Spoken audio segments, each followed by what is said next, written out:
नमस्ते दोस्तों, welcome to my channel कहानी मनिका की जुबानी।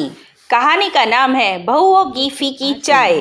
रिया, बहू सुनो जरा, मेरे लिए चाय तो ले आना। सरिता जी पूजा करके बरामदे में आई तो उन्होंने अपनी बहू को आवाज लगाई। रिया अपनी सास के लिए रसोई में से फटाफट गर्मा गर्म चाय, नमकीन बिस्कुट लेकर बरामदे में पहुंच गई।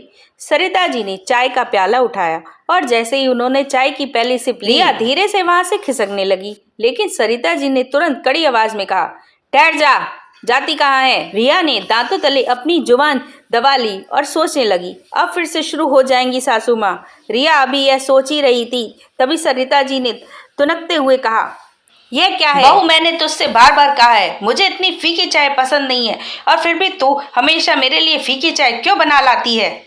रिया ने सफाई देते हुए कहा, मम्मी जी वो तो मैं बस आपके स्वास्थ्य, बस ज्यादा सफाई देने की जरूरत नहीं है। अब तो अपना स्वास्थ्य पुराण लेकर शुरू मत हो जाना। मुझे पता है तू ये सब हम सब के स्वास्थ्य के लिए ही करती है, लेकिन ऐसा भी क्या स्वास्थ्य का ध्यान रखना कि जुबान को पता भी न चले कि मीठा क्या है और नमकीन क्या। अब जाकर अपना काम कर, मुझे थोड़ी ज्यादा मीठी चाय देना, समझी। जी मम्मी जी, इतना कहकर रिया चली गई। मन ही मन मुस्कुराते हुए वहां से चली गई। वैसे तो सरिता जी का स्वभाव बहुत ही अच्छा था और सास बहू में खूब बनती थी। दोनों एक दूसरे का बहुत ध्यान रखती थी, लेकिन मीठा सरिता जी की कमजोरी थी। मीठा उन्हें बहुत पसंद था। बनकर आने से पहले वो लगभग रोज ही कुछ न कुछ मीठी डिश जरूर बनाती थी और चाय तो दोनों ही टाइम पीती थी। लेकिन जब से रिया बहू बनकर घर में आई थी, उसने सबके स्वास्थ्य का ध्यान रखना शुरू कर दिया था, जिसके कारण उसने मीठा कम कर दिया था। वह खाने पीने की मीठी डिश भी चीनी का प्रयोग कम ही करती थी और मिठाई के लिए शहद, गुड़ इत्यादि का प्रयोग ज्यादा करती थी। सरिता जी को अपने ऊपर से रोक टोक अच्छी नहीं लगती थी। वह रोज रिया को चाय में ज्यादा चीनी डालने के लिए बोलती थी। रिया के ससुर सुधाकर जी भी रिया के इस व्यवहार से बहुत खुश थे।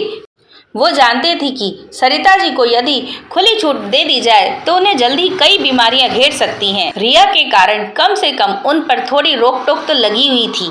एक दिन सरिता जी और उसके पति साथ बैठे चाय पी रहे थे। सरिता जी उनके सामने फिर से शुरू हो गई और अपनी फीकी चाय का रोना रोने लगी। सुधाकर जी बहुत दिनों से उनकी बातें सुन रहे थे। आज उनसे रहा ही नहीं गया और वह बोल पड़े, देखो तुम इतनी नासमझ तो हो नहीं कि तुम्हें ये समझ में ना आए कि रिया यह सब हमारे स्वास्थ्य के लिए ही कर रही है। उसे कोई शौक थोड़ी ही ना है कि तुम्हें खाने से रोक टोक करे। तुम्हें तो खुश होना चाहिए कि तुम्हारी बहू तुम्हारे स्वास्थ्य के लिए कितना ध्यान रखती है। वह तो ठीक है, पर मुझे जरूरत से ज्यादा रोक टोक पसंद नहीं आती, सरिता जी ने कहा। फिर सुधाकर जी ने समझाया, अरे तो तुम खुद ही अपना ध्यान रखना शुरू कर दो ना, तो उसे इतना रोक टोक करने की जरूरत ही नहीं पड़ेगी। तुम ही सोचो, अगर तुम्हारी लापरवाही की वजह से तुम्हें कल को डायबिटीज हो जाए तो तुम्हें मीठा बिल्कुल बंद करना पड़ेगा और ऊपर से 10 तरीके से परहेज भी करना पड़ेगा।